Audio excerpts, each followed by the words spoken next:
The war for AI dominance between the US and China escalates. Beautiful advancements in healthcare and medicine thanks to AI. And, one more time, should you be worried about losing your job because of AI? You're watching the AI Report. This is my personal favorite episode so far. Lots of amazing stuff to cover today. Let's get into it.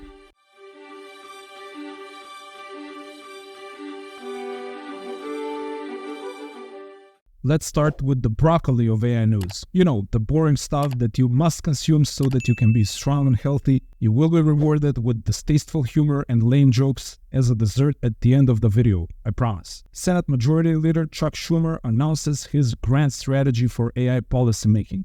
The strategy is actually built from several other smaller pieces of legislation and existing AI regulation. There are three key takeaways here. Innovation should not be stopped, and the US should aim to protect innovation in AI.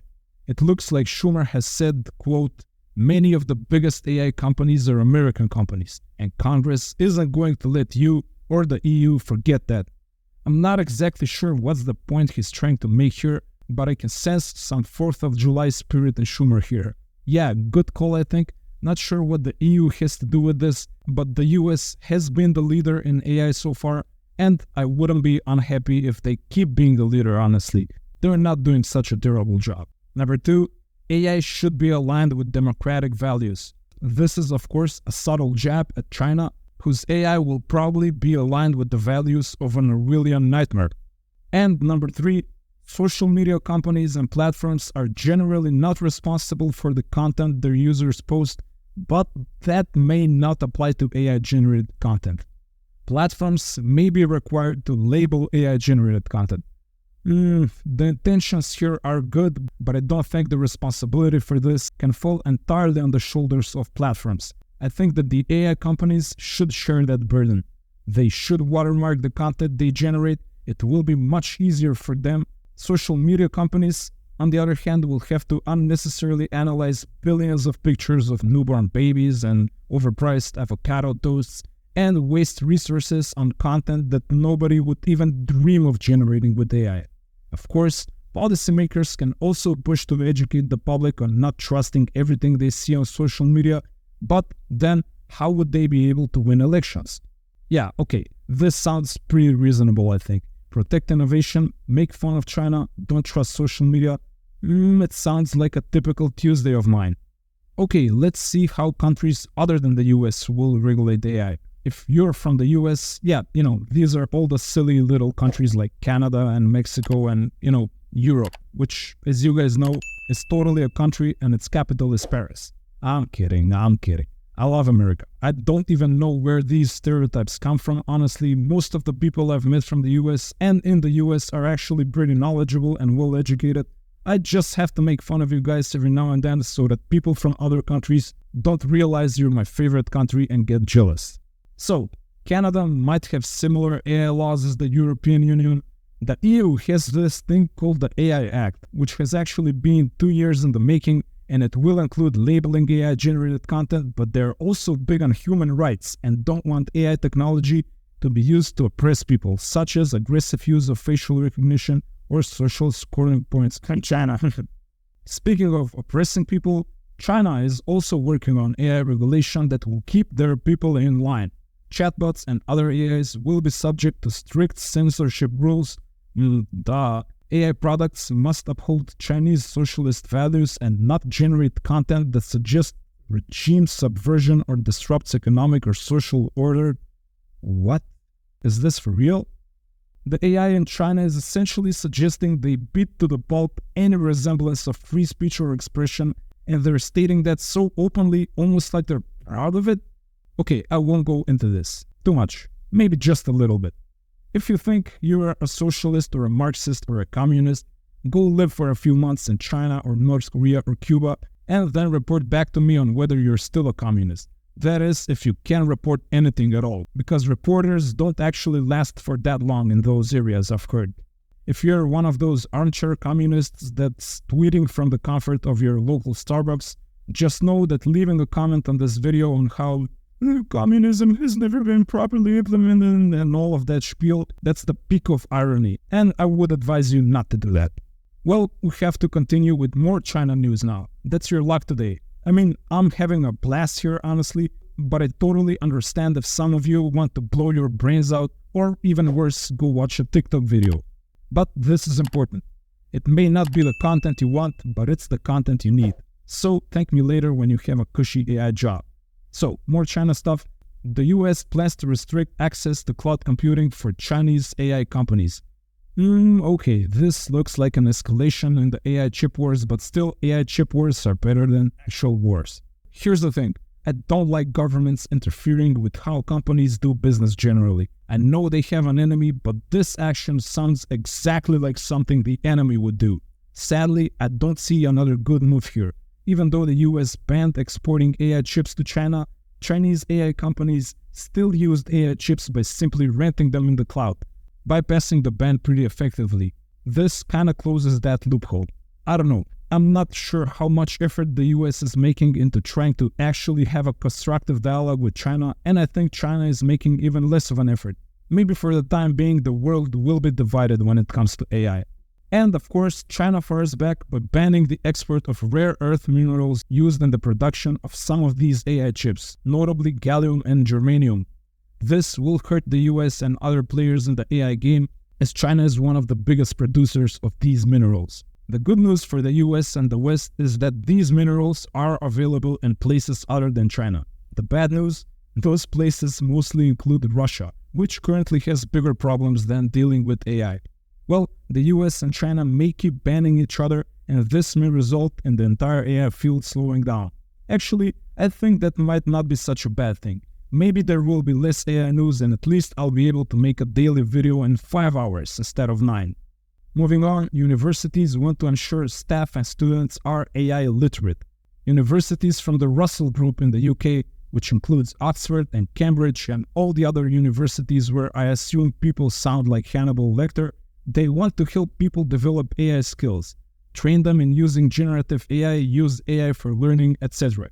Hey, what a coincidence! I do the same thing here on this channel, except you don't have to pay $50K a year and be required to join a 200-year-old fraternity that will haze you to death and destroy your identity and eat your soul and later help you join the Illuminati. Next, more AI and education news. Professor Gunjan Masing, senior lecturer and head of the Department of Computing at the University of the West Indies, MONA, suggests that AI is used as a teaching and research and learning tool instead of a cheating tool. Well, I know that's the right move now, but try telling that to me 15 years ago when all I wanted to do was have more time to get obliterated during the weekend and wanted to pass every exam with as little actual studying as possible. The problem is selling that idea to a horny adolescent that's starting to develop a substance abuse problem. I think the key here is using a lot of banner jokes while also smuggling a few productivity and benefit ideas.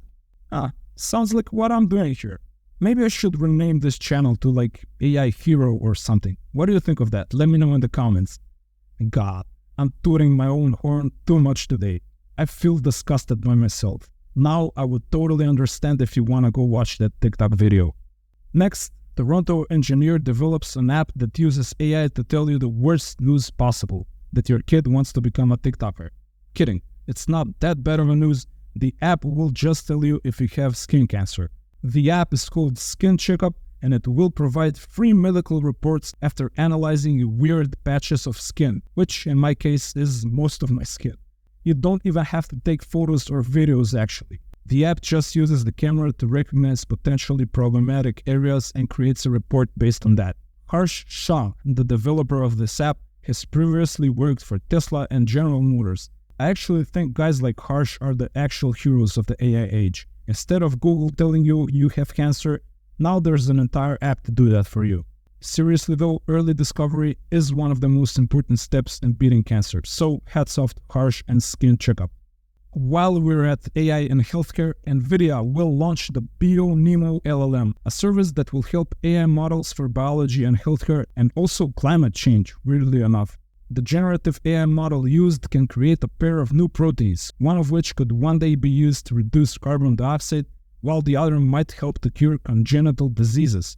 The model will also help with drug discovery. Crazy.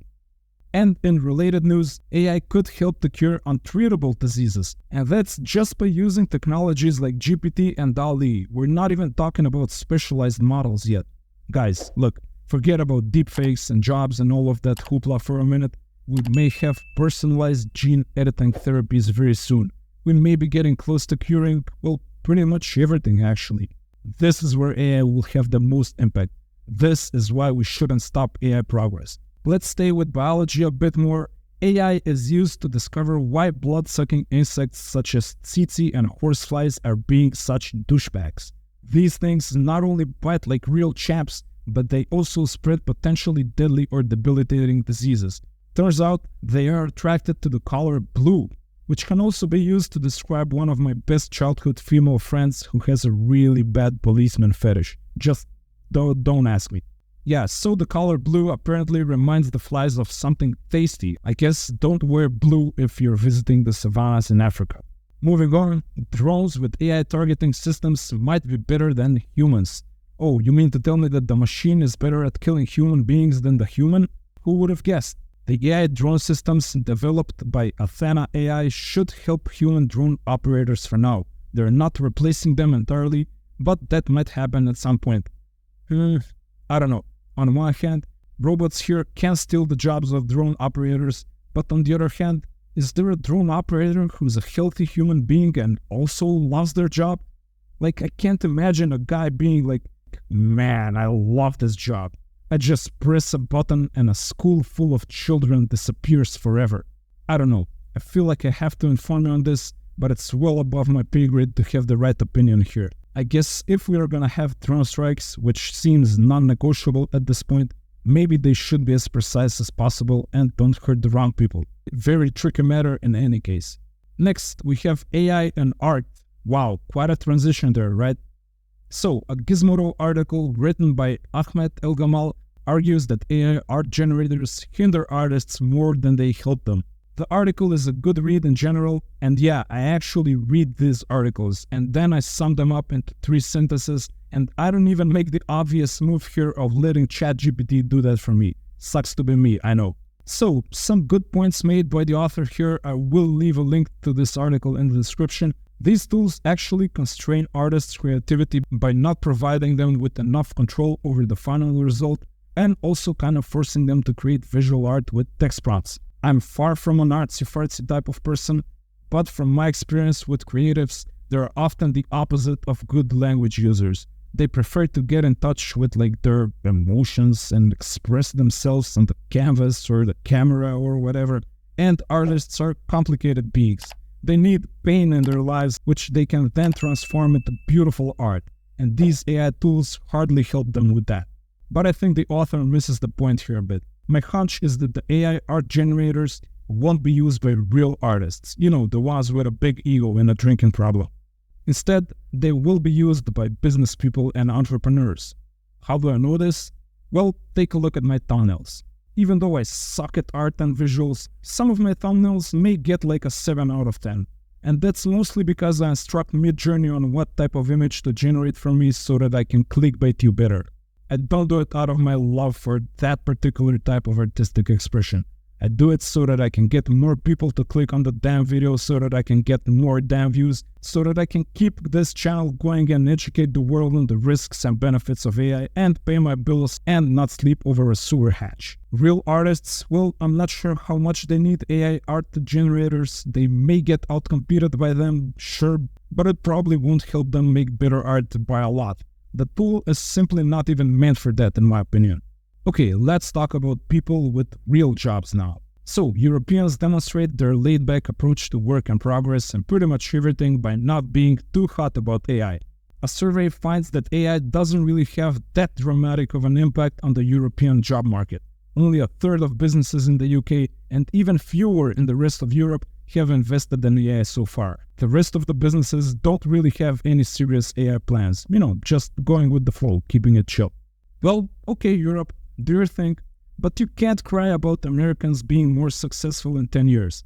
Sure, have your work-life balance and your espresso and croissant in the quaint little corner cafe, and leave work early and hang out with your friends for 6 hours every day, but You can't be envious of me and others with American work ethics when we're finally rich, famous, successful, old, worn out, embattled, with gray hair and bad posture from all of the time in the office, surrounded by sycophants and yes men and bootlickers and piranhas and leeches and no real love in our lives, wondering if it was all worth it.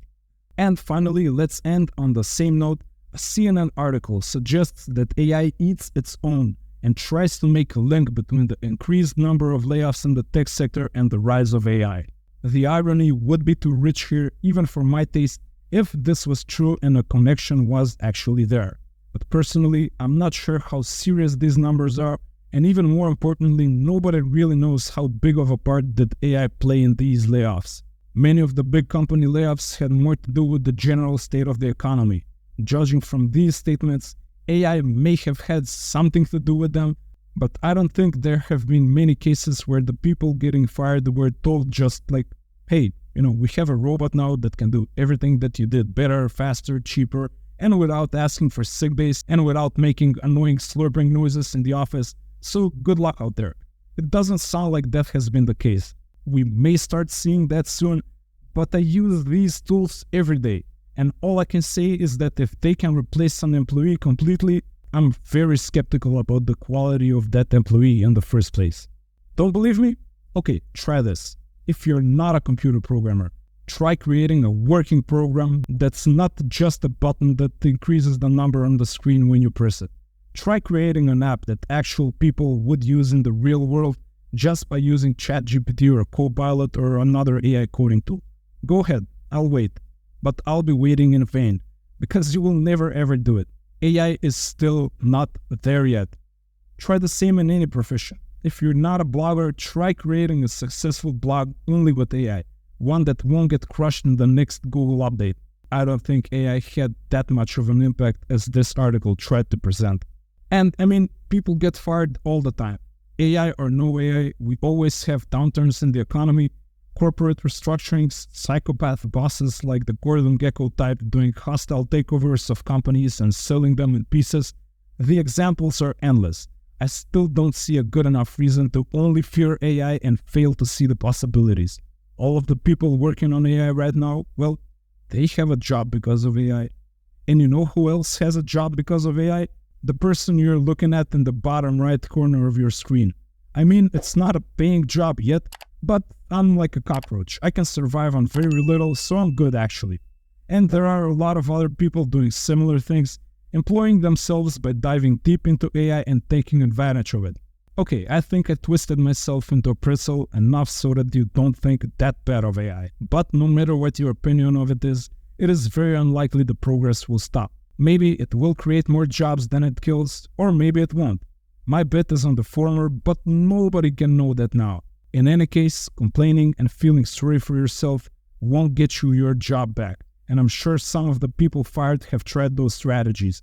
The best move right now is actually the best move at any time, which is taking full advantage of AI and learning as much as you can about it and thinking how it can help you in your job, or even better, how it can help you in your own business or side hustle. And that's the way it is. That was the AI report. Wow, we got through it. If you're still here, you know the ritual. Like this video, subscribe if you haven't, comment whatever comes to your mind. Hey, you can also comment you've watched the entire video as well. That would be cool to know. Share this with like-minded people. Share this with people who are not like-minded as well. Do what you do your thing, and I'll see you tomorrow.